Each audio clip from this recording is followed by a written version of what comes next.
Bam! Got the book. Ladies and gentlemen, welcome back to another video.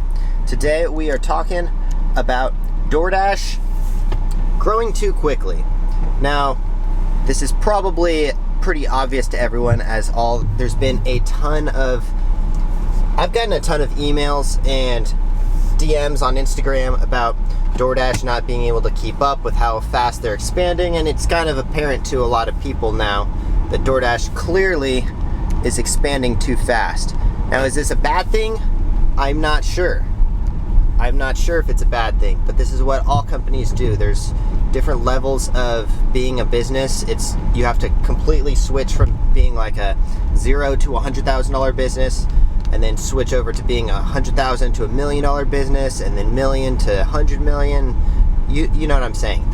As you scale, you have to constantly be making improvements to your brand. And right now, I feel like it's a pretty apparent big change for Doordash as they've been buying up all kinds of new companies. They've been buying different kinds of companies, trying to get more into the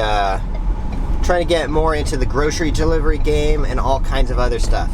So what does this mean for drivers? It means probably we're going to need to be patient, especially if you're going to continue to Doordash. This is probably just a kind of a speed bump in the road. They've been slacking on customer service. It's been pretty bad. A lot of people, I don't know why people email me like, Doordash is responding, what should I do? I don't know. I don't work for Doordash. I can't tell you, but I can give you my opinions on it, and this is just something that's going to happen as any company expands, and Doordash is expanding very rapidly. I personally think it's a good thing though, because especially if you're making money off of Doordash, you want to be able to make more money off of Doordash. More opportunities, the better for everyone. And we're all expendable, so there's not much like, we're all expendable. I hate to break it to you guys, but there's a gigantic list of people waiting to get onto Doordash's platform and drive for them and make extra money. So if you are on the platform right now, you should be a little fortunate. Not saying like you should be super fortunate and like, oh my god, I can't believe I'm so happy. Like, no, not like that or anything. But there's a gigantic wait. It took me an entire year to get on a Doordash. I applied in 2018. I did not get put on board until 2019. So clearly this is why I'm against like the Dasher strikes and all that stuff. Like, I'm all for trying to make noise and getting us better rates and stuff, and maybe tip transparency. I think that's great, but the unfortunate truth is always going to be that we're independent contractors and we are extremely expendable. Like, if you stop working, if you go on strike, dude, I can't, like, Instacart has a freaking a wait to get on right now. So for all of you guys who are striking on October 16th, I got some bad news for you. There's a gigantic list of people waiting to get on to Instacart. So if you don't do it, then other people are going to. Anyways, but what I wanted to talk about was Doordash just expanding too quickly, and their software seems to not be able to keep up with them. There's lots of glitches, especially as of lately. And that's just going to come with growth of the company. And it's probably going to get worse.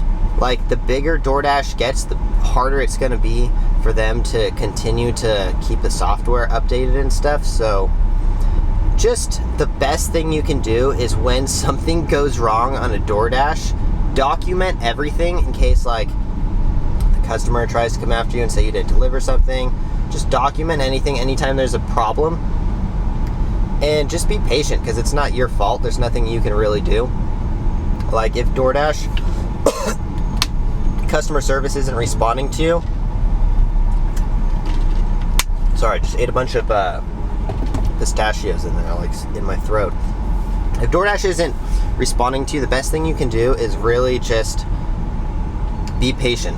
That's all. Don't, like, throw a fit or anything. Don't cause too much chaos.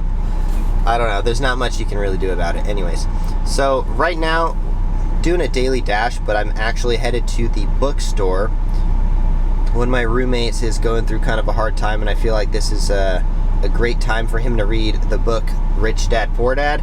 I know you guys have heard me talk about that book a million times, but that was a book that I read after a breakup with one of my ex-girlfriends, and it completely changed my life. So if you guys haven't read it yet, I would strongly recommend reading it, because it can change your life and it really helps you look for opportunities all over the place. Like, that book is basically about looking for opportunities, and especially if you guys are independent contractors, there's no better thing to do than look for other lucrative ways of making money while you're dashing. That's the most important thing that you can do as an independent contractor, is just expand your mind, open your vision to different ways of making money. Because there's, like, for example, I'm doing YouTube, I'm door dashing, I run a footwear company, I run a stunt show, working on another business I can't tell you guys about yet, and there's so many other things that I'm doing all while doing DoorDash. And I used to use DoorDash as like my time to sit in my car and I would write this giant list of potential clients that I wanted for my stunt show, and I would just sit there and call them all day while I was door dashing. And it was like, if you can put your free time into something productive like that, you will see great results. And it's almost like starting a business. It's almost like I was getting paid to start a business, but I was just driving people's food around. But I was managing my business while doing it. So, like, don't panic. Don't get too angry. Like, these things are going to happen. It's a software company, basically. It's technology, you know? As this company grows and grows, it's going to get worse and worse. I'm almost sure, as most companies do. But until they can really get their infrastructure down, like, I'm going to try to get on someone who's more well-versed in business and how to explain, like, the things that DoorDash is doing. A lot of people have asked me, how does DoorDash have millions of dollars to pay their CEO, but yet they are apparently barely make a profit? And it's true, they're barely making a profit off a lot of these things. And that's how DoorDash really took over the market, was because they were number one for sure, in my opinion.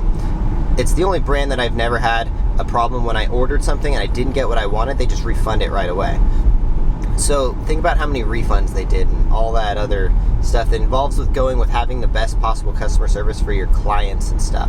When I tried to get my money back from Postmates order, it was like a $200 catering order, and they screwed up every single item in it, like literally every single item. And it took me like a month of emailing them back and forth to get my money back. It took forever.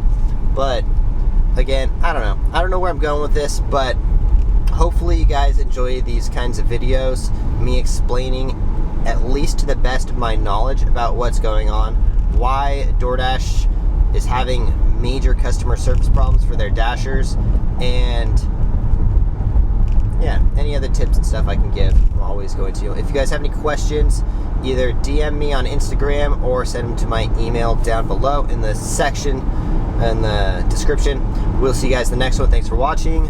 Peace.